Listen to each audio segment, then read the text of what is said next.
If you will not use the printer for an extended period of time with the power off, you must properly prepare it for storage. You must change the ink packs to cleaning packs if the planned period of non-operation is 1 month or more. Caution: if you do not change the ink packs to cleaning ink packs before storing the printer, it may be impossible to clear clogs in the printhead when the printer is turned back on. We don't want that now, do we? Esteven here with AAPrintSupplyCo. Welcome back to the channel. In today's video, we're going to be taking you step by step how to prepare the Epson F2270 for long-term storage. If you have any questions on any parts of this process or what's needed to perform this, go ahead and let us know in the comment section down below. Now, if you're new to the channel or a viewer as a non-subscriber, as we see many of you are, go ahead and hit that red subscribe button. We have weekly fun and informative printing-related content to help you and your business expand. Let's get storing. Now, reasons in operation may cause for your business to pause from your direct-to-garment, direct-to-film printing with the F2270. Relocation, vacation, or just a break in the business. Now, if the printer will be powered off for extended periods of time, it is advised to power the machine on at least once every 7 days so that it can perform its opening maintenance cycle cleaning. Now, if that's not an option, that's where long-term storage mode comes in. What do we need? At minimum, we will require 6 packs of this maintenance liquid here that's already in the machine in the maintenance liquid slot. We're going to be using these to flush the ink that's in the system, replace it with cleaning solution, that way there's nothing to dry up in the lines and clog our printhead when we return operation. Now, with your machine powered on, let's go ahead and enter the menu option. We're going to scroll down to maintenance, and now we're going to scroll down to keeping preparation. Now we're going to go ahead and press start. We'll begin our long-term storage mode. Also, you will need some room in your waste bottle, so be mindful if it's nearing full before we begin. So let's follow the instructions to pour the distilled water into the waste liquid to prevent inks from solidifying during storage. Now, how do we do this? First step is going to be to open the printer cover itself. Next, we're going to grab the tab and slowly pull up the flushing pad. Once the waste ink stops dripping from the flushing pad, remove the flushing pad and put it in a metal tray.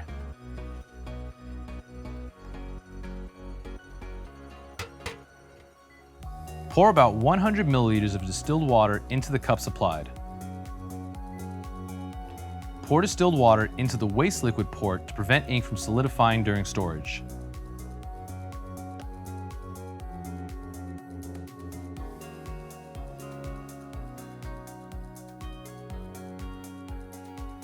Insert the 2 hooks on the removed flushing pad into the slots and push down until it clicks into place. Confirm that it's attached correctly.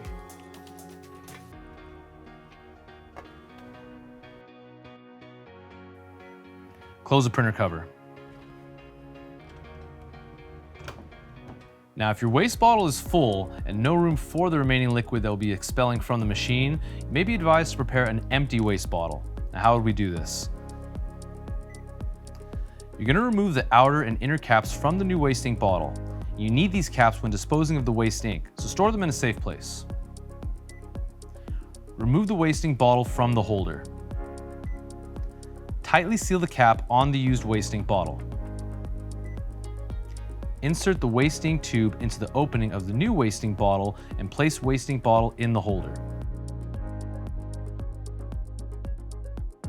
Now it's time to insert the cleaning ink supply units into all the trays except the maintenance liquid, and then close the ink cover.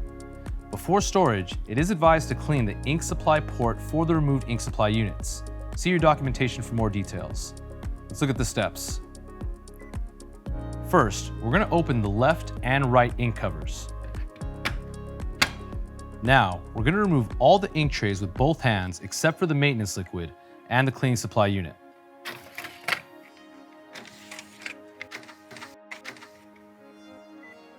Do not touch the section shown in the image. Remove the ink supply unit.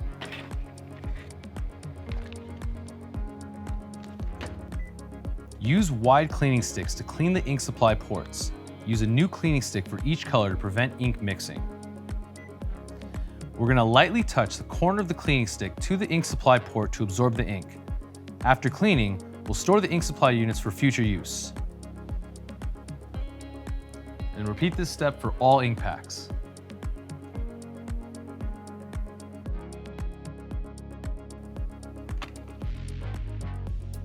Now it's time to load all the cleaning ink supply units into the trays and remove the ink bags.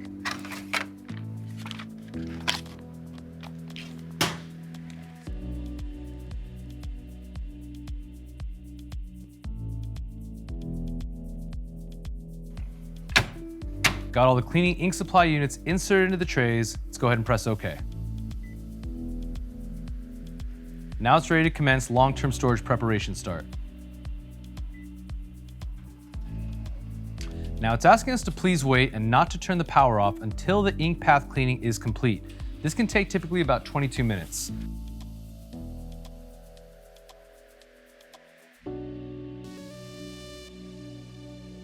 If your Epson F2270 will be powered off for extended periods of time, this preventative long-term storage maintenance is going to be a lifesaver. And if you are not able to power on the machine at least once a week to allow that automated opening day cleaning cycle proceed, you could end up with clogs in the printhead that would be impossible to clear. We don't want that. For more information on long-term storage mode or how this hybrid direct-to-garment, direct-to-film printer can benefit you and your business, contact us today. If you do have any questions, you can leave those in the comment section down below. As we mentioned, we are seeing a large number of our viewers are coming in from non-subscribers, so to make sure you're always up to date on the latest with DTG, DTF, and a whole lot more, go ahead and hit that red subscribe button. If you made it this far in the video, drop a thumbs up. That's pretty much going to wrap it up for this one. My name is Esteven, we're All American Print Supply. We'll see you on the next one.